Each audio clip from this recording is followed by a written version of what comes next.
and a very warm welcome to our live postgraduate information webinar. My name is Amy and I'm part of the recruitment team here at the School of Social and Environmental Sustainability here at the Dumfries campus. So today we'll be chatting all about our postgraduate opportunities in our sustainable development subject area.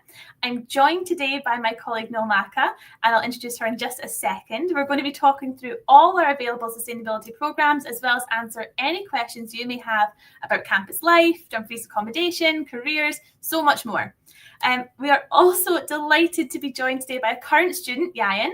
So Yayan is studying our undergraduate programme in Global Sustainable Development, but he is here to answer all of your questions about student life on campus in general, studying with our incredible Sustainable Development teaching team as well.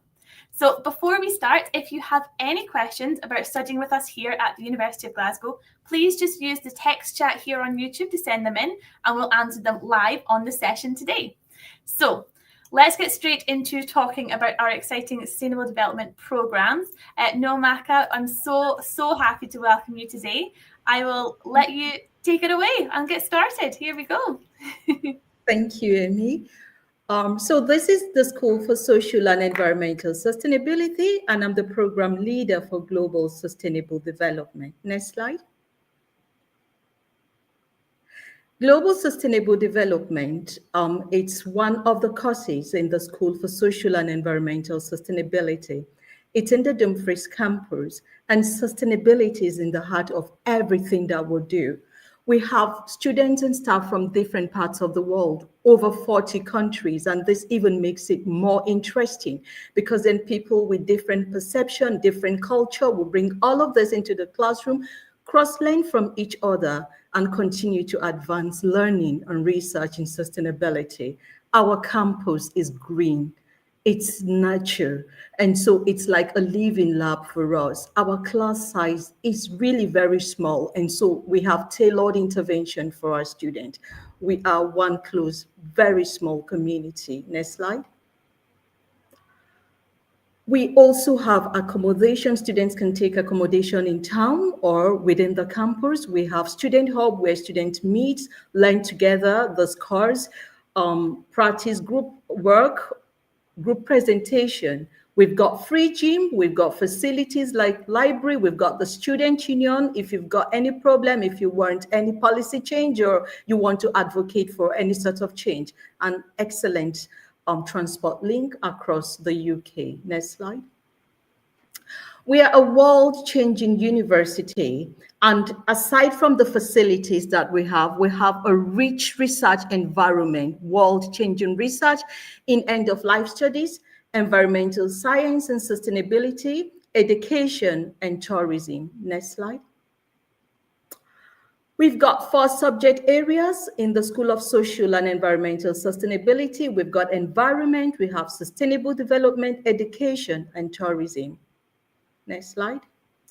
So I'll be talking more about sustainable development. We have an undergraduate course, the MA Global Sustainable Development. Is about teaching students or working with students to co-create solutions or interventions that can help change our world. We work across the sustainable development goals, and our students learn the interconnectedness of these goals and how they present themselves in real life.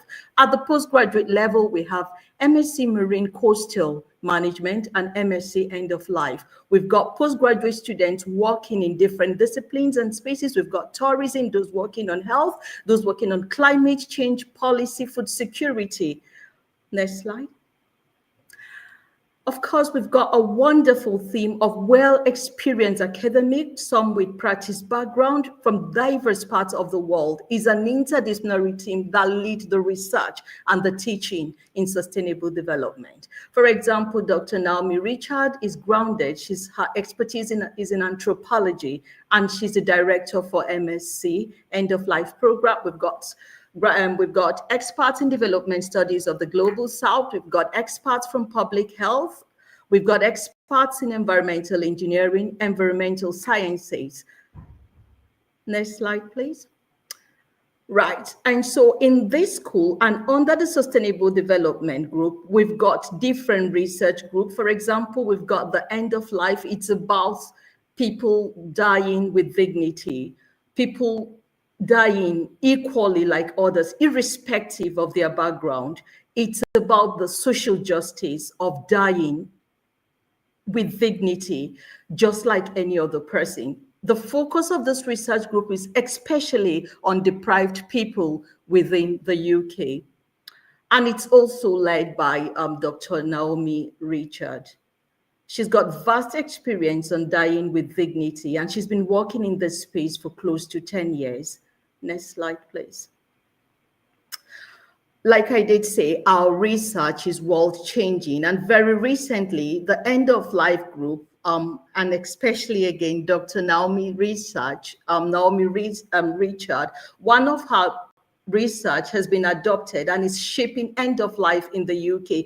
It's about house policy for deprived people towards their end of life. It's been signed into policy. So these are some, or just one out of many of the kind of breakthrough research or groundbreaking research that has been carried out under the Sustainable Development Group. So we also have MC, End of Life Studies. It's a research-led PGT program, and then it's about dignity in dying, and especially for deprived people. It's about equality, not inequality in end of life. And it's also been led, again, like I did say, Dr. Naomi Richard. It's a master's program for everyone, but especially professionals who are really very busy and can take this program in bits. So you can just take a module or a course per semester, and maybe when you're ready for the next one, you take them in bits until you're able to complete the program. And then if you don't want to get a master's degree, you can go with a postgraduate certificate. That is after 8 to 12 months. And if you want to do a full-time, it's 24 months. The postgraduate program would offer you a critical perspective on end-of-life practice, policy, palliative care, cultural representation of death and dying. And you would answer ethical questions about how to die, the morality of dying with dignity, and what are the ethics around this. There are several core courses. One of them is public health approaches to end of life, the continuum of aging and dying, cultural representation of death and dying. You'd look at the theories, methods, and ethics in end of life care, global challenges and dilemmas in end of life. So it's rich and it's packed full for professionals interested in dignity towards the end of life. The next slide. We also have the MSc Marine and Coastal Management. It's a course that provides you with the knowledge and skills to be able to provide tangible and realistic solution to the degrading coastal and marine environment globally. Just to say that globally, only about 15% of the marine and coastal environment is intact. The remaining 85%, and the resources are depleting by the day. They are depleted already. So graduates on this program would look at the environment, the economics, and the social aspect of managing marine coastal environment and the resources in it. The next slide. At the core of this program is student employability. We want to train students that would take leadership, that would become leaders in this space and become very, very relevant, contributing to global coastal and marine management. The next slide. And this is why we did not develop it alone. We co-developed it with the industry and also academics. And so these are a few, but recurring themes from what we learned from the industry. The industry said the need graduates in marine and coastal management with interdisciplinary skill, because then times are hard and it's difficult or very expensive to hire a graduate, maybe someone with just the natural aspect, or the person with just skills in the natural part of marine and coastal management. In that case, if you hire a natural scientist, you will need to pay again to bring in someone with that experience in the social and economic part of marine management. But then the practice and the people who worked with in the industry said, if you train students to have interdisciplinary skills in marine and coastal management, then we can hire them as managers, pay them more, and then employ other people to work under them that we can pay less. And then they also talked about students having global experience. And so for this program, our students will be taught by people from different parts of the world that can join us online. Some will come in to teach our students, and also people from different industries around the marine and coastal management. And then students will also not just learn about marine and coastal management in Scotland or in the UK, but they will take case studies, analyze case studies from different parts of the world. The aim is so that they can have that global perspective and respect for other people's culture and how they do things. Of course, the marine and coastal environment and its resources is a field, is a space for battle, because then fishers want their space, people that exploit oil want their space, tourism want their space. And so our students will have that experience through interdisciplinary learning, case study analysis, and of course their contact with the Dumfries community, which of course is coastal. How do we assess conflict? How do we negotiate?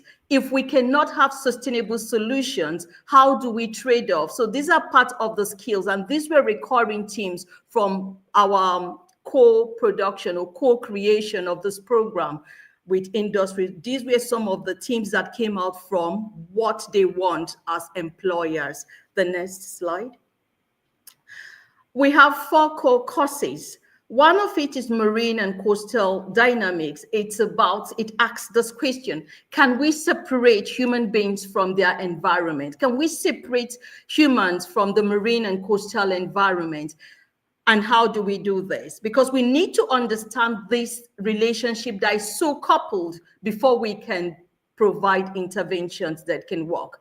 And the second course is the principles and practices of coastal planning. How do we begin to plan a marine and coastal environment that continues to change, that is in fluid? With the impact of climate change, it changes all the time. So how do we plan for something that is fluid? And the other one is advanced techniques in coastal area planning. Students will learn how to use GIS and remote sensing for planning, and also the use of GIS for participatory management. The Dumfries environment will be our case study for participatory GIS. Students will work with local communities. And then the fourth one is research method.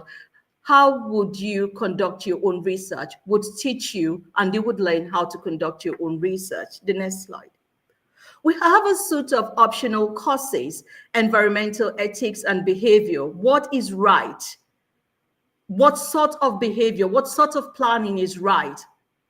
What sort of planning is ethical? What sort of management intervention is ethical? What sort of negotiation is ethical? Then you've got the politics part of it. You've got the natural science part of it under ecology and environmental conservation. You need to learn from environmental communication. How do you communicate differences? How do you communicate trade-offs that will not necessarily favor one community or the industry? Or how do you tell this story? How do you communicate this effectively without bringing up conflicts? And then you look at risks in the aquatic environment. How do we manage risks? Sea level rises, if you want to take responding to risks in aquatic environment. Also, you've got 2 options. You can either do a dissertation towards the end of this program. In this case, you have to conduct your own piece of original research, collect the data, write it up, or you get a placement with an organization, and after that, you write up your experience. The next slide. For the MSc Marine and Coastal Management, and for all our MScs and also the end of life studies, the Dumfries environment, our natural environment, our very lively natural and peaceful environment is our living laboratory. It's a coastal environment, and our students go on field trip exploring this nature, and this helps them to understand some of the things we teach in class, helping them to connect theory and practice. The next slide. Right. So, like I did say, for the MSc Marine and Coastal Management, employability is at the heart of it. You've got different options. You can work with non-governmental organizations. You can work with state. You can work with the UN. You can set up your own organization if you want to be a consultant. And then you can also hire people who teach you how to do all of this. Environmental sustainability, fisheries manager. These are some of the employment options. And for the MSc end of life as well, you can work with the NHS, you can work with health organizations, you can work with the academia, and so many opportunities under sustainability. The next slide. And thank you very much. Thank you so much, Nomaka. That was fantastic. So great to hear about these amazing programs. We have some questions already. So before I introduce Yayan, really quickly, we've had a question sent in that I wanted to share, and that is asking where I can find out more about entry requirements. So this comment has been sent in by an international student from Ethiopia, which is fantastic. So I'm really pleased to say we have a fantastic tool on our website. You can head over to our program pages. Just head over to glasgow.ac.uk/Dumfries. It's scrolling across the bottom of the screen right now. Head to postgraduate programs, and then you will find the program that you're interested in, and you can search by your entry requirements by the relevant country that you're looking for. So it's really, really easy to see the specific requirements that you might need coming into these programs. So I'll leave that up on the screen there so you can check and find out a little bit more about entry requirements. And for now, I'll say thank you so much, Nomaka. Again, I'm going to bring in Yayan just now to have a little chat about our current student experience. So welcome, Yayan. It's so great to have you here. Would you mind just introducing yourself just a little bit and telling us a little bit about, I suppose, your experience so far as a student at the School of Social and Environmental Sustainability? Sure, yeah. So my name's Yayan. It's a Welsh name. I was born in England, but I actually grew up in Thailand, attending international school there. So I really, growing up from before I can remember, I've been in an international community.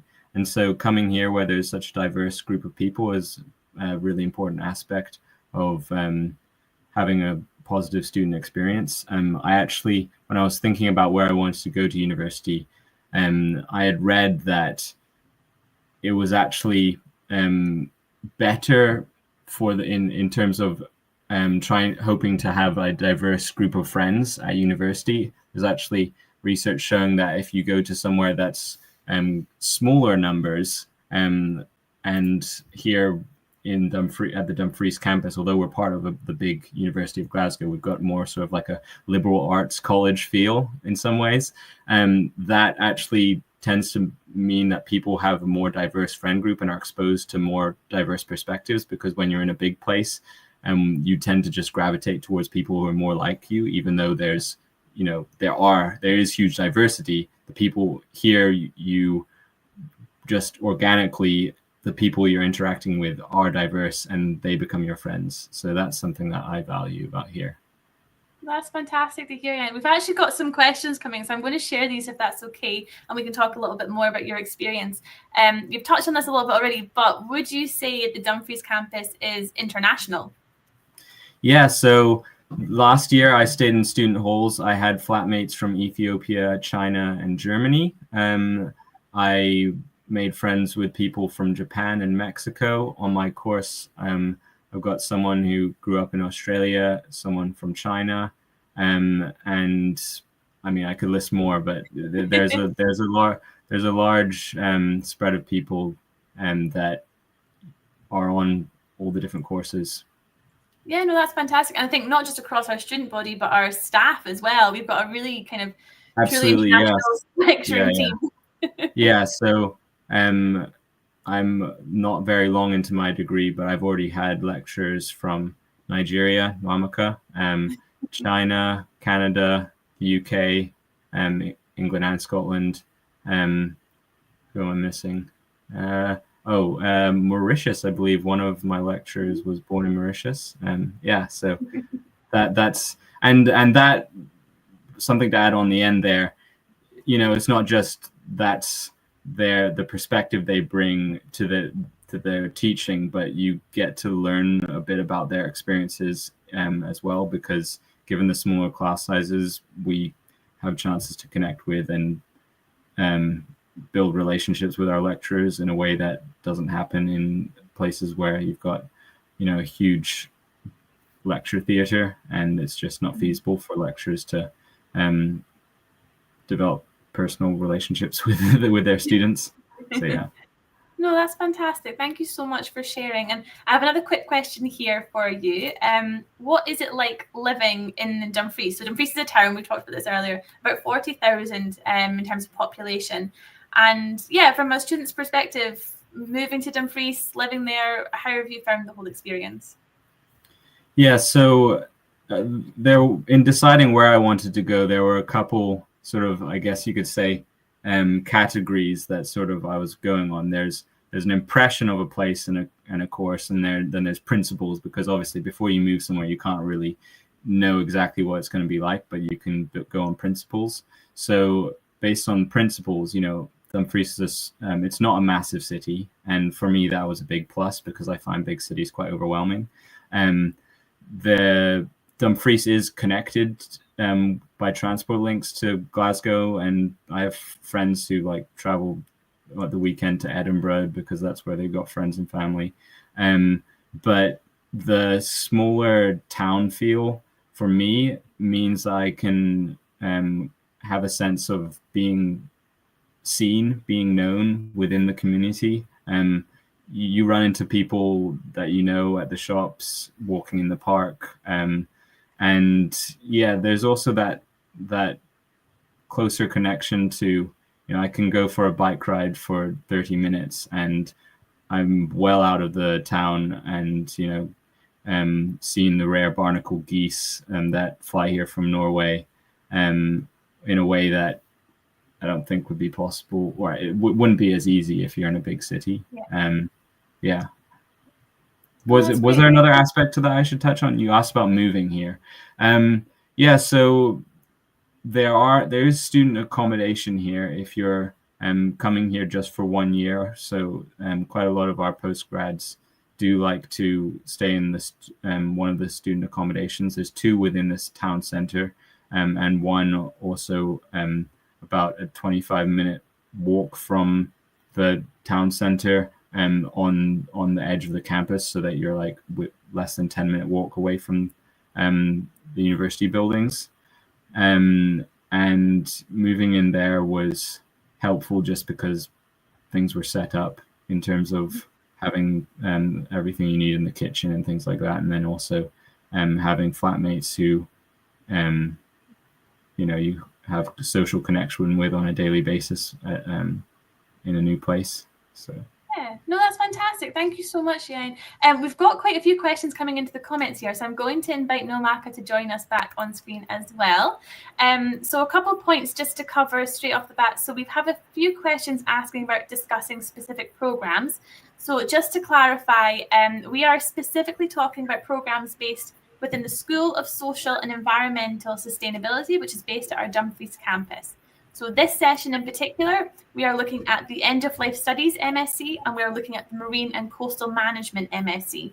We do have a suite of other programs. So we have in Environment, Ecology and Environmental Monitoring, we have Environment, Culture and Communication, and we have Environmental Risk Management. In tourism, we have Management and Sustainable Tourism, we have Sustainable Tourism and Global Challenges, and we have Tourism and Heritage. And in education, we have Enhanced Practice in Education and our PGDE in Primary Education. So those specifically are all programs that are taught only at our Dumfries campus. Any other questions around that, please just send them into the chat. We also have a question here about scholarships, which is always a really, really important question. So I would just like to share we have a fantastic tool on our website, our scholarships tool. So just head to the University of Glasgow's website. You can search for scholarships, and we have a search function, essentially. You can put in your nationality, for example. Sometimes that's part of the criteria. Sometimes where you're living is part of the criteria, or potentially what level of study, or how long you're going to be studying for. All these different things you can input into this search function, and it will generate some internal and external potential sources of scholarships for you. It's a really, really good tool to use. Some of them can be so individual and so specific for scholarships, and some of them might surprise you as well. So I would always recommend using this tool if you can, doing a little bit of research on your own as well. And if you have any specific questions, you're always welcome to get in touch with us and ask any questions that you'd like. We are here to help, so please do just keep sending in those questions. I have another question here for Nomaka, and that is about, are there opportunities to work with industry?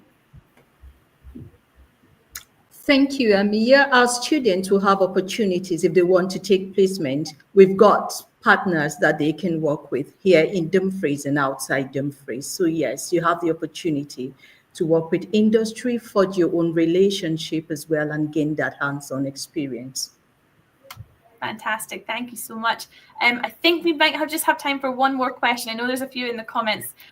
So I'm going to go for this one here, which is, what advice would you give to someone applying to the university? So I'm going to come to both of us for this one.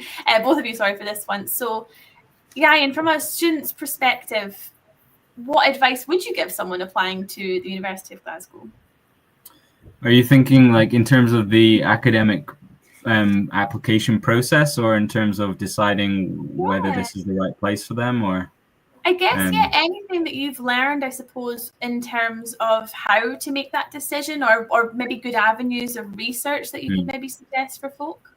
Yeah, I think, and this goes back to what I was mentioning earlier, I sort of, my thinking was governed by two prongs: impressions and principles. So looking into what actually is detailed in the program outlines for different programs you're considering can give you an impression of what the focus is. So here, I believe we've got a really strong focus on sustainability, as challenging.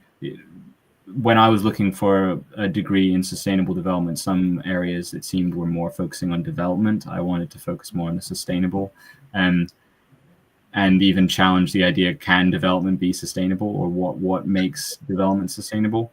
But then you've got principles. So we're a research intensive university, and as Nwamaka's laid out, Nwamaka herself, she's an expert in climate fisheries. She consults with the UN.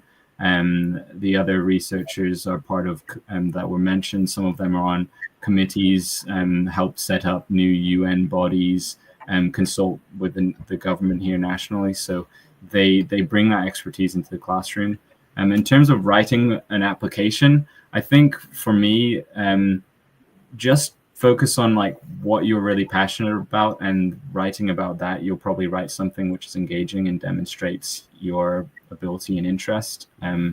Yeah. No, that's fantastic advice. Thank you so much, Yayan. And Nomak, I mean, that was fantastic, but anything you'd like to add? Yeah, I would want to say that first, our environment is peaceful, it's living, it's surrounded by nature, that kind of environment that helps you to reflect, on what you have learned. And in terms of quality, would deliver what we say would deliver.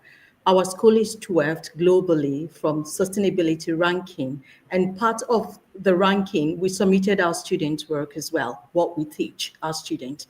So most of us have been practitioners before being academic. So it's just a complete package. Okay, so we deliver what we say we deliver, and we are very, very confident. And you see that in our students, you see that confidence, you see that constructing arguments from our own students, and of course, that confidence. So yeah, so I mean, there's no better way to say that we are one of the best. The ranking is there for everyone to say. So thank you. No, that's fantastic. Thank you so much. We are just about to end the session here, but we've got one very quick question here that I definitely wanted to answer, which is, when do applications open and close? Applications are open now. You can apply right this second if you would like. All our applications are open for postgraduate programs. They close in August 2026 for entry into 2026. So you've got a little bit of time still, but I would always encourage you, if you're looking to apply, applications are open now and you can do that straight away. And if you have any questions, please do just get in touch with us and we are more than happy to help. But I'm afraid that's all we have time for. That brings us to the end of today's session. We really hope you found it useful. The recording will be available here on YouTube if you want to watch anything back. And to find out more about studying at the University of Glasgow, you can visit our YouTube channel to view programme overviews, student videos, all that sort of stuff. Or you can also visit our website, glasgow.ac.uk/Dumfries. So thank you so much again for joining our session today. We really hope to be able to welcome you to campus sometime soon. And we will all say goodbye for now. Bye, everyone. Thank you. Bye.